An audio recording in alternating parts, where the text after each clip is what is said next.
Actually, I'm super excited to be here. So I appreciate you all letting me come in. And I know you've been doubled up on People Inc., but as you can see, People Inc. actually has many, many services that you may not be aware of. But the one I wanted to talk to you about today was our business lending, our community economic development program. We've been pretty successful in Culpeper, but we've kind of been hindered because we haven't had a full-time staff member here for about a year. So I've been covering my area is the Northern Shenandoah Valley, which is like Page, Warren, Frederick, areas like that, but also come and fill in here. And so have made some wonderful connections here. Amy, Tripp has been fantastic. Tripp is now, he's on our loan committee, but our People Inc. Financial Services Board now too, correct? That was, yeah. Yeah, so Tripp, I think is a big advocate of People Inc., so he can hopefully say our phrases. But wanted to talk to you just a little, oh, and by the way, we had a whole new round of interviews for this position early this week and had a couple of amazing candidates that we think can just jump right in. So we're super, super excited about that. So hopefully by the first of the year, we've got full-time boots on the ground here so that you have somebody right here. So we're really excited about that. But in case you're not too familiar about some of the programs or what our program is and what it does, did bring a little PowerPoint to just share a little more about People Inc. and kind of our program as well.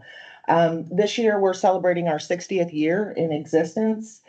As a community action agency, we are 16 cities and counties in Virginia as their designated community action agency. But we serve many more counties in Virginia. We have 33 different programs and services and over 270 employees. And our most recent annual operating budget was 34 million. So we're not a little tiny nonprofit. We're pretty big. This gives you a little example about what CDFIs provide. We are actually a CDFI as well, which is a community development financial institution, which are 100% dedicated to delivering affordable lending to people in need. So we do serve a niche. There is definitely a need for that. And we'll talk about that a little bit more. So we're trying to help the underserved business lenders as well as consumers as well. Ooh, a little hard doing it with this. Had to send this in a PDF. Well, I had to send it in a PDF because the PowerPoint was too big. So I'm trying to, there we go. So our mission is to provide opportunities for economically disadvantaged people to reach their goals in order to enhance their lives, their families, and their communities. Some of our other programs that we have community development. Some of you may know Sam Barber. She's very active in our community development. She is fantastic. We do provide education, workforce development, family services, financial services. As you all know, we do housing projects. We've got one that we broke ground on just recently. We're super excited about that. These are some of the outcomes. I won't go into detail, but as you can see, there's a lot of outcomes that we've had in terms of households served, seniors served, kids, community partners. And we do survey our community and our partners every year and look for that feedback. So we know that how we can serve you better. So our service region, as I mentioned, the darker blue up there is typically where I am located, and the lighter blue is where the full-time staff member will be covering as well. There's Culpeper, Waukegan, Prince William, Loudon. It's a pretty big service area in Rappahannock. And then I'm up there on the other end of the Northern Shenandoah Valley. And then you can see there's kind of a big red gap in the middle of the state. And then if you head towards Southwest, we have a really large presence there. That's where we were founded and where we have a lot of activity there as well. So it was about 15, 20 years ago that we started coming up this way, and I'm really happy that we did. So how is our program different from, again, we're a nonprofit. the majority of our funds are either grant funded or they come from federal, state, local sources. We do community economic development as well. We're a bit more flexible. We try to offer partnerships, not just with local financial institutions, but things like the Chamber, Economic Development, the SBDCs. We have a lot of partners in this realm. And additionally, we offer training and technical assistance, and I'll talk to you a little bit more about that, but that also sets us apart. So what does our funding look like? We will fund for small businesses, startup, retention, and expansion. We can go up to $350,000 by policy. Our term loans, the majority, I will say, are SBA microloans, and those go up to $50,000 for up to 72 months, but we can exceed that depending on the collateral and the purpose and all of that. So a lot of it is collateral dependent going above that. All of our loans are fixed rate. We don't have a prepayment penalty. And again, they're secured. Every one of our loan requests does need to be secured by collateral. A lot of people ask, what are the application requirements? And I can tell you, and I'm sure Tripp can tell you too, it looks just like what you would need when you walk in to see Tripp or anybody else at a bank for a loan. However, there's a little bit of difference. One requirement we do have is this business plan with a 2-year cash flow. I think Tripp probably asked for a business plan. I'm not sure. I know some banks don't. But this is really important, and this is kind of how we really go above and beyond to try to help these businesses because we need them to sit down and think about what does their business look like, what's it going to look like, and put a big focus on their 2-year cash flow projections. Now, that is something else that kind of sets us apart, is we will lend to startups with less than a year of revenue because we can consider cash flow projections, which is a little bit different. I know some of the larger banks that we partner with, they've really tightened their guidelines lately, and that's something that they won't consider. But credit unions are really good about that, right, Trek? So again, all loans must be secured by collateral. However, this is where we can be flexible a little bit again. We will consider a third-party pledge. So let's say your mom really believes in you, but she didn't have the cash to invest, but maybe she has a car or a house or something else of value that she can secure on the loan. And we will do, again, third-party pledge agreements. We can also collateralize any items that are purchased with the loan funds, such as new equipment. We will do a first or second deed of trust. We'll do a UCC lien. We try to find any way that we can to say yes. So here's some examples of how we can, when we can fund your business. If it's owned by low to moderate income people, creates or maintains jobs for low to moderate income people, provides essential important services in low income communities, spurs new or expanded services, or is an adaptive reuse of significant historic sites. We've done a little bit of that as well, and something that we really try to work with the communities on. We cannot fund your business. We don't do MLMs. If you're in bankruptcy, if you have delinquent child support, I think a lot of these are a given. Delinquent federal student loans, or if your business request is for consumer purposes, say you want to pay off your personal credit cards. But another way that makes us different is we don't have a minimum credit score. So we will work with all kinds of credit. Really, we're just kind of painting the whole big picture. And I think that is something pretty significant that sets us apart. This is just an idea of what the process is. And again, the whole process is all dependent on how quickly the borrower gets the information to you. I know you know that we give them a list. This is what we need. This is what we need to review. And sometimes it just comes in piecemeal. And so a lot of that process, the clock kind of starts ticking once you get everything you need. So It can take up to 4 to 6 weeks, depending on how quickly they get us everything. The way it works with us, if someone applies for a loan, if it's under 50,000, internal loan committee. If it's above 50,000, it goes to our internal loan committee, and then it gets scheduled with the external loan committee as well, which Trip is on now. So it does have a couple steps, and that's why we try to say, this is not, walk in and next month or next week, the money's in your account. There is a process that we have to go through. Training and technical assistance is really a keystone of some of the other things that we offer. We'll do one-on-one counseling, workshops, training. We'll work with partners on that. I'm going to talk to you just a little bit about some of the new things that we have going on, but we really want to provide that valuable resource for the business community as well. Here's some of our financial products. Again, we do have business loans. We do offer consumer loans as well, up to 25,000 that can be used for things like buying a car, bill consolidation, things like that.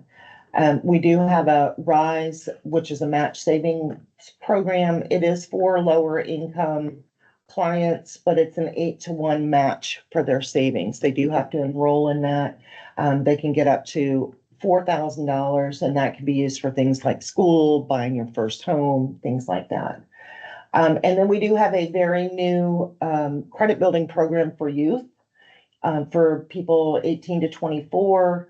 They'll go through a training program with us. It's a 4-week training program, and at the end of the training program, they're eligible to apply for up to $2,500. So it is a really cool thing in order to help youth understand credit and build their credit.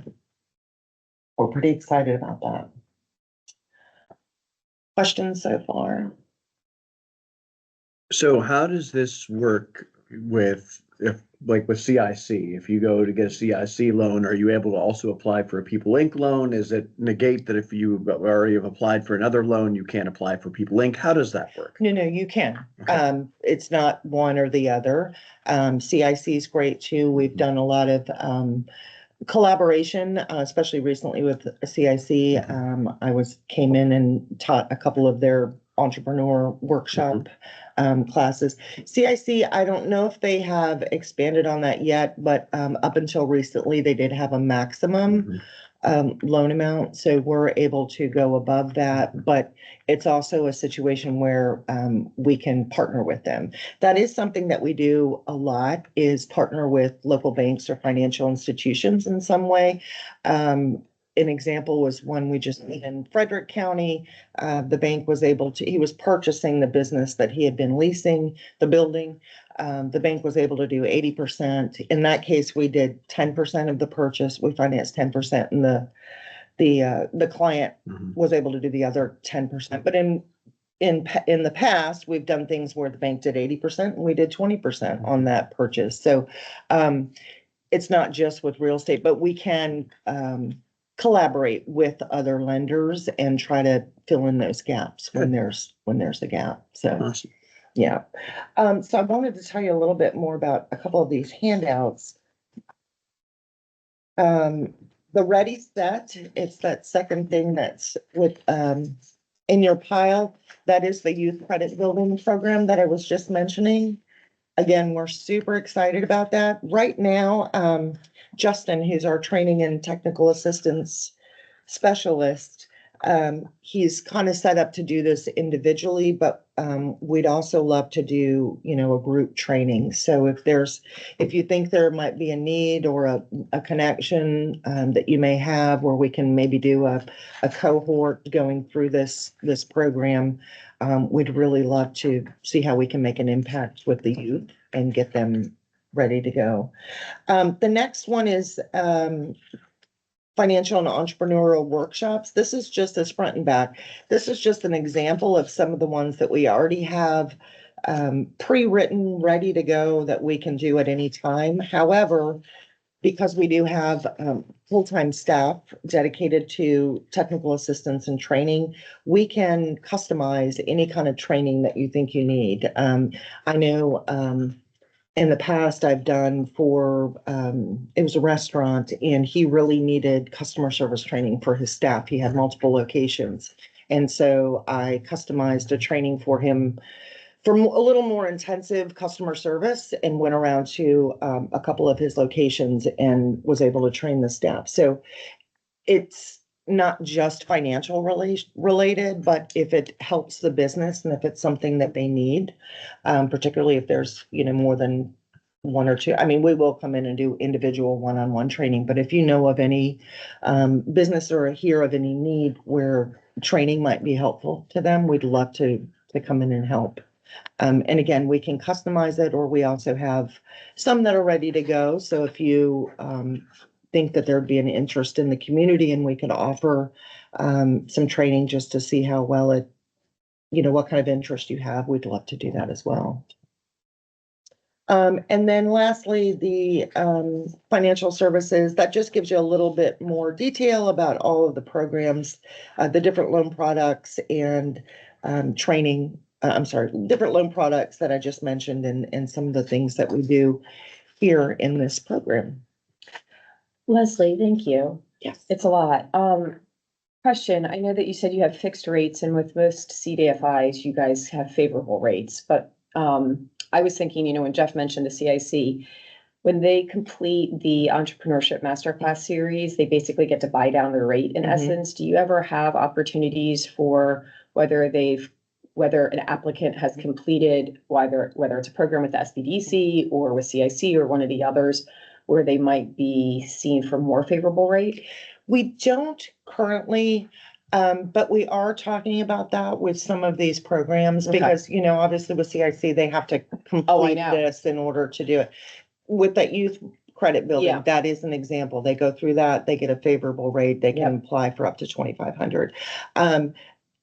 Just as a whole, our rates are more favorable than market. We hear that complaint sometimes from a couple of the people on our loan committee that and I'll give you an example, the one that we recently did where we were doing the 10% and the bank was doing the 80%. Our second was considerably lower than what the bank and the bank was doing a very, it was a 1-year arm. So I was like a bridge. Yeah.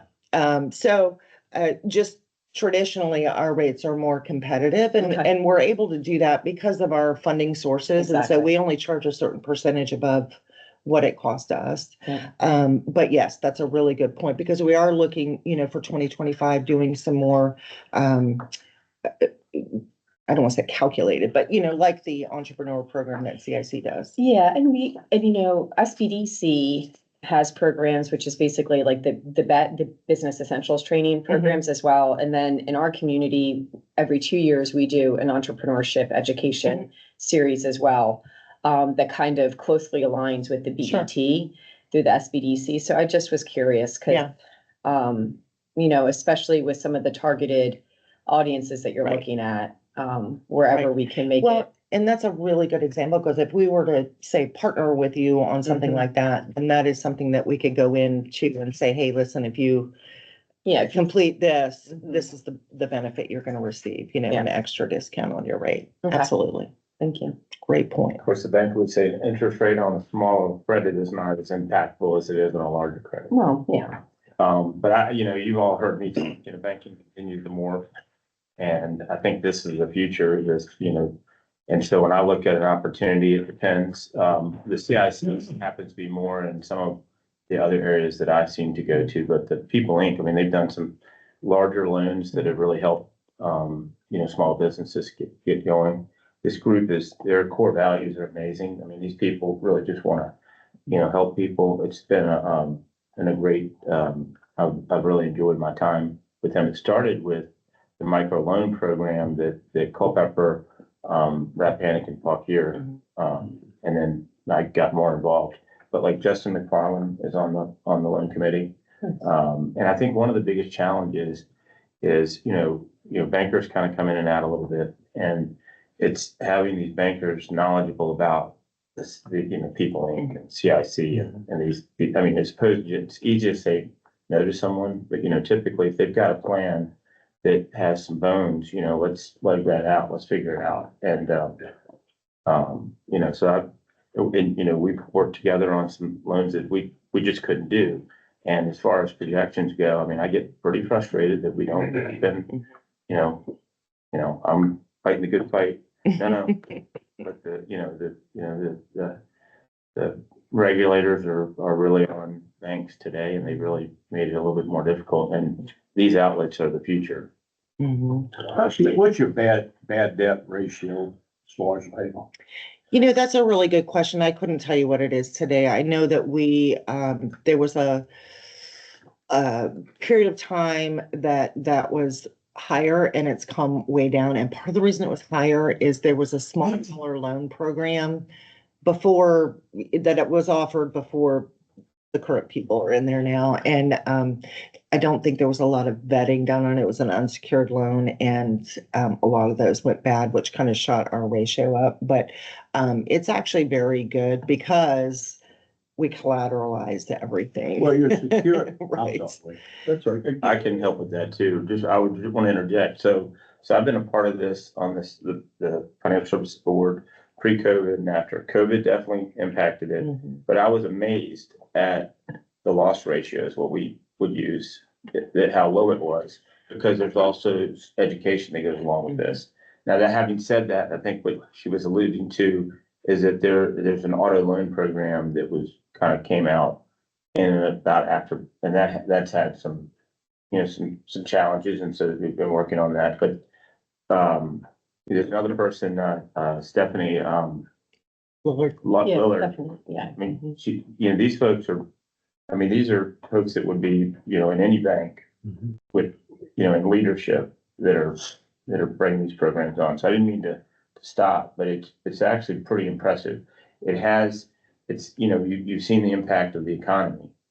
And they'll be ticked up a little bit more than a core bank, but it's really impressive. And I think it goes along with the fact that these loans are just not made. There's education along the way, and there's partnership with the SBDCs. So a lot of times the SBDC right over there is helping their Applicants, put things Prepare. together.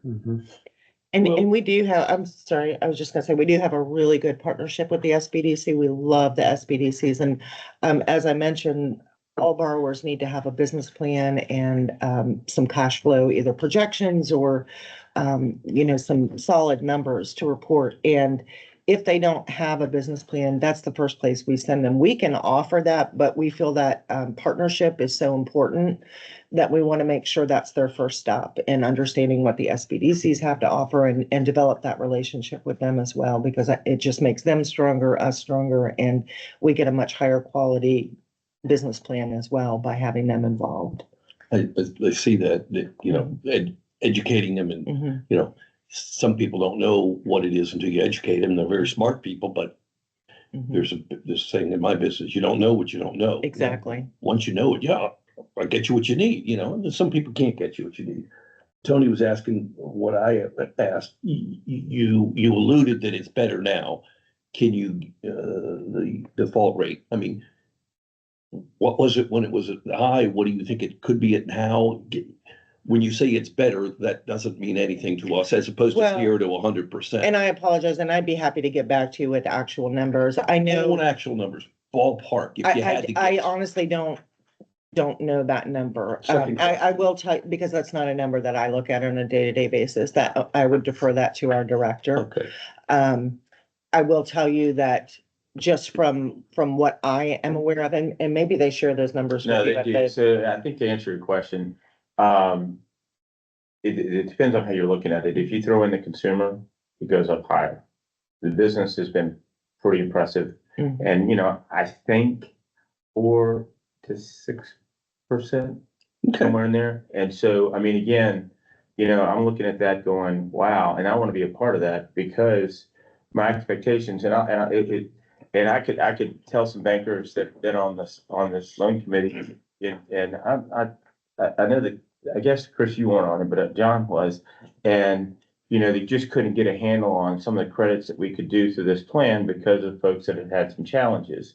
But then when you looked at the end result, I mean, it was pretty impressive. And the numbers slowed down. I'm out of turn, but I can go back and look at the last board minutes. But for me, it was an eye opener saying, this is just not money being thrown at people that don't deserve it. People, I do believe in second chances, in the right circumstances, and you can protect it. And like you said, there's always collateral involved. And Well, that was my second question, collateral. Let's say you've got a guy that's got his business. He's a plumbing business, an electrical business, well drilling, something like that. And he's been in business 10 years and he wants to grow his business. He needs equipment, and such like that. He needs $150,000, $200,000 loan. When you say you need collateral, you need collateral that's worth $200,000? What kind of collateral? What kind of the collateral? collateral is not like what I need. Basically, if you give me a car, I'll give you 50% of the value. I'm just kidding. That's a bad example. But they'll take. Go ahead. I'm sorry. No, go ahead. What kind of collateral do you need for a $200,000 loan when somebody can qualify? It's not going to be. It's not going to be. It's not dollar for dollar, Right. in all It's cases. Usually, it's basically, I think what People Inc. is doing is they're making sure this person has as much skin in the game as Mhm. possible. So, yeah, And the reality of it is, it's probably going to be, and I'm so sorry, it's probably going to be a truck that's got, let's say lots of miles on it. It's, may not have the same amount of worth. And it's something that they can hold on. Something Plus, that's important. plus some like 25% collateral. Yeah. No, it would be, and again, and we look at 50% every collateral. loan on a case by case basis. It would be hard to say across the board, this is it. In the example that you just gave, he's been in business 10 years. He's well qualified. It may be closer to 75% collateral, and it just depends on the collateral too. If it's somebody who's just starting out, maybe their credit's not so good. They've had some challenges. It's a new business. We're gonna look to make sure it's closer to 100. But again, it's all on a case by case basis. There's no Yeah, I think that's the hard tough fast thing, Wade. rule, which is It something else depends on that the sets us circumstances, apart because too. Probably also the value of the loan. I mean, Correct. collateral to 10,000 versus collateral to 200,000. Correct. Correct. It's a great program, Leslie. And if you got a good program coming in or a plan laid out, it's fantastic. I'm gonna go back to the gentleman that spoke at Japan a couple of weeks ago, a month or so ago. He came to this country with his family, had a plan, but nobody wanted to offer him any money. So I'm gonna bounce something off you. I remember on the bank board, we got our hands slapped because we, as a bank, did not loan money to the minority, underprivileged, low income, who had a great plan. So we needed to invest in the community. And the federal regulators slapped our hand because we needed to lose 5%. Is that program still out there? I think, In the credit union, maybe not, but in the. well, no, we basically have a lot of the same rules. The bottom line is it's fair lending. And so you have to show, and that's. But no when- collateral. When nothing would secure. this have been? Are you talking about the community reinvestment act? No. No, he's No. redlining and. It's probably 10 years ago, 15 years ago, with no security. Oh, is that soon? Yeah, Oh, oh, yeah, yeah, we got our hands slapped for that. yeah, well, And the banks don't want you to know. Right. But it's we there. take a lot of training. It's there. It's called redlining. You also have to make sure. What do you call it? I think it's redlining, making sure your banks. Don't redline. Right, they would historically not lend to certain neighborhoods, for instance, or areas Yeah. because of. Social But- economics. So But even if they had a good plan, they still wouldn't do it. But Well- that's where we got our hands slapped because we had to loan certain amount of money to people with a good plan, not necessarily with collateral or security. But that's what I was wondering if that still exists today. Yes, So Okay, maybe, but I don't But think not it's been here as for us. prevalent because I don't think it's been as prevalent because, banks, you've seen the tightening and oh, I know, but it's there.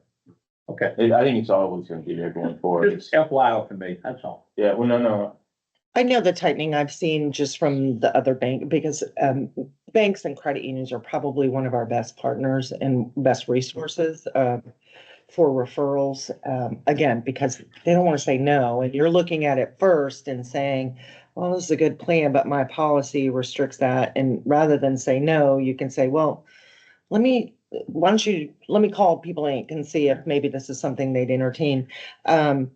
But I know just in the last, year, just from talking to some of these commercial lenders, that their policies, especially some of the larger, like the Truists, their policies really tightened up their credit scores, their, and just hearing what they've been trying to go through to their underwriters to get some of these through.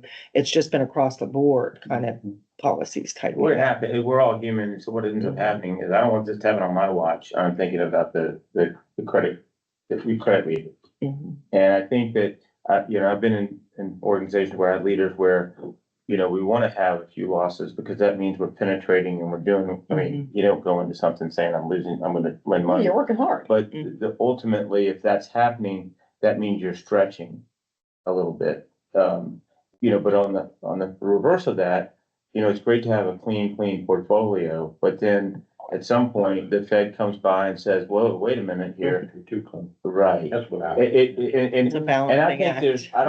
Get your hands dirty. I think that's always gonna be, some sort of balance that, if it's ever met perfectly, I doubt that. But that can happen, and I haven't seen a lot of that lately. Okay. But, I Well, think that's why I part was of it asking because because it's about a loan loss the ratio. times we live in. It seems And then, like you wouldn't really have The one. transparency. oh, no, yeah, they get, Oh, we they're do. not, you do there, but We do. you're not regulated by the Fed. Not by the Fed, but we do get audited regularly. Any SBA loan for sure, our microloans, they definitely come in every year and pull a sampling and go through them like with a fine tooth comb. And so we've, we're very careful. So the feds don't have a finger in your pie yet? Not the I- feds, Well, but so one thing that I guess that I understand, in order to receive these funds, they have to have a strong track record, and there's an application for them. And you have to show all Oh, of the things you're absolutely. doing A in lot the of it's community. USDA. Yeah. And so and there's, treasury. Yeah.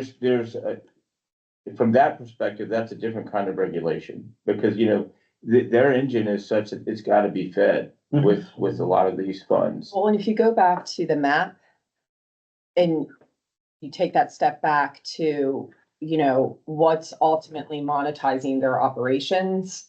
I mean, that's what Leslie, I was saying, so much that I've known, so much of it is USDA and then Leslie was also saying Treasury. So there's also components of why they operate where they operate. All the other demographics and everything that goes into that eligible footprint. Mhm. And then the other, this doesn't happen so much here, but there's a lot of repurposing of these huge factory buildings in Southwest Virginia, West Virginia, North Carolina, and the tax credits. New market tax credits, but you guys didn't get allocation this last round, did you? I'm not 100% sure because that's a different Yeah, area. it's a different arm, but I know that, well, as a CDFI, But we have and done then- a lot with that. in the Exactly. past. Just applied for a new, or they're Yeah, applying for a new exactly. batch. Those kind of things help fund. But it's been well, wild. the new market tax credit program. It's been wild to see like a abated coal, come into something else, or, a big plant that has been cavernous, Repurposed. repurposed. So that's another whole, that doesn't really affect what That's we're doing up project here, based, but yeah. I think that they've gotten pretty good at it. And this is pretty cool. Let's see, Emory College, they founded a nursing program, I think it was, and People Inc. was behind that. And that was not in Abington, but it was in another location close by. But just, it's, so those kinds of things, allow a lot of the other, activities to go on. Well, yeah, especially new market tax credits. So the earnings that come off of that chunk actually can very much help feed all the smaller lending. Yeah, and we do have a lot of different sources for the different funds, and some are targeted just for kind of, as you mentioned, a certain area, like the ninth district funding. That's a fantastic loan program. We don't have it available here. It's in the ninth district, and that's like a 3% loan. And so there's several different buckets. And in the past, up here in the northern area, when I used to work for People Inc., and then I left for a little bit, and I just came back in December. But when I was here, when I first came on board, we had a community development block grant through USDA that was targeted for Warren and Page and Clark County. But we also had one for Warrenton and Culpeper or Fauquier. So and that was a different bucket of money where we, targeted funds and entrepreneurs. So a lot of times we work out of these different little buckets and really trying I to. always like assign them colors, like, Yeah. you fund with all the colors of the rainbow. Exactly. That's a good way to look at it. I think the difference in this group has heard this a lot, so we had this, so I waded back into the session in our church and someone asked the question, is poverty any better today than it was? Big question. So we went into this long conversation, but I'm not gonna talk about that, but it goes back to like, there's so much more, I think nowadays, help, and it's just figuring out how to get people there than there ever has been. And it was not something I was that familiar with until we started, getting ingrained in Culpeper and seeing what's out there, CTE schools, these other programs that the credit counseling for youth. It's just trying to figure out how to get folks this help, to help themselves. And it's really, Well, I also think it helps that people accept help better now too. Yeah. We've come a long way in destigmatizing accepting of help. Exactly. and So, it's nice when government doesn't have to do it. And I mean, I know that, I think that's where I think that we really should be leaning in that way. Obviously, government helps in terms of probably some funding from time to time, but that's funding they're getting paid back on. And so it's not a free. So my question then, based upon that, was obviously you're meeting with us, what are some of the other avenues that you go to let the people who need the help know about it?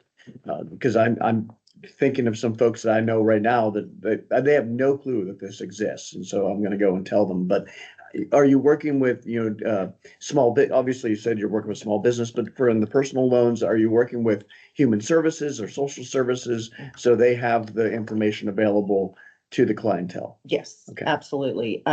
We get a lot, particularly on the consumer side. I get many inquiries from when people call 211. So they're well aware of our programs and they're deploying those referrals out and saying, call People Inc. for this or that. That's a huge, particularly on the consumer side, like you were saying. And Lisa Peacock is on the big board. Yeah. And Culpeper County and the town, I think, have really embraced this, we need low income housing, right? So I will say this, so I've been a part of this for like 6 or 7 years now. And I'm still figuring out all the things that People Inc. does. And I was basically channeled into more of the business piece for most of the time. But, they've just opened up a new office, expanded it, moved. Yeah. And so we have that in our community with, And we have many, counseling. several programs housed out of that office. You met Marshall last week. He's out of there, our CASA program. But in terms of, how do we get the word out? It is things like, coming and talking to groups like you, going to chamber events, getting. I was gonna say Rotary, Rotary, yeah. that's where I was going with this trip. And Tripp has mentioned that and, I'm working on that. you all Next do person so that many comes- things so Next early person in that the comes here as the morning. lender is gonna be housing the office. Yes. Forever. Yes, because that person is come gonna back. be very well connected, but again, it's banking relationships, it's going up and down Main Street, it's referral sources, it's anything we can do to get the word out. It is what we try to do, but we do rely, the journalist tattoo, yeah. we do rely a lot on people such as yourselves to say, oh, let me, I know somebody who Tripp has been fantastic in, sharing. And I think Justin helps out with And it, too. Justin does as well, yeah. truck I drove him in, but I think he'd been pretty happy. And we've had some great success stories here as well, and, you know, in terms of loans here in Culpeper. You know, Joy is a big one. Yep. Who's done a lot to then 3 businesses. Mhm. share that. Anyway, that's a good example because that was I think that was mostly leasehold improvements. Uh-huh. And so we will struggle with that, like a core bank might struggle with that because you know. And we helped them it's- twice. These yeah. banks struggle? Yeah. We don't. Well, and with you working with Christine, the way they're building that. Hold my chin up, though, and There'll just be more and more people 100%. theoretically profitizing it. 100%. Yeah, Yeah. I could have gotten a loan if I only had collateral. you did. You got a few cars, don't you? Got some cars for the. I got it because I told him I knew you. Oh, is that the I'm trick? surprised they didn't throw you out on your ear. Any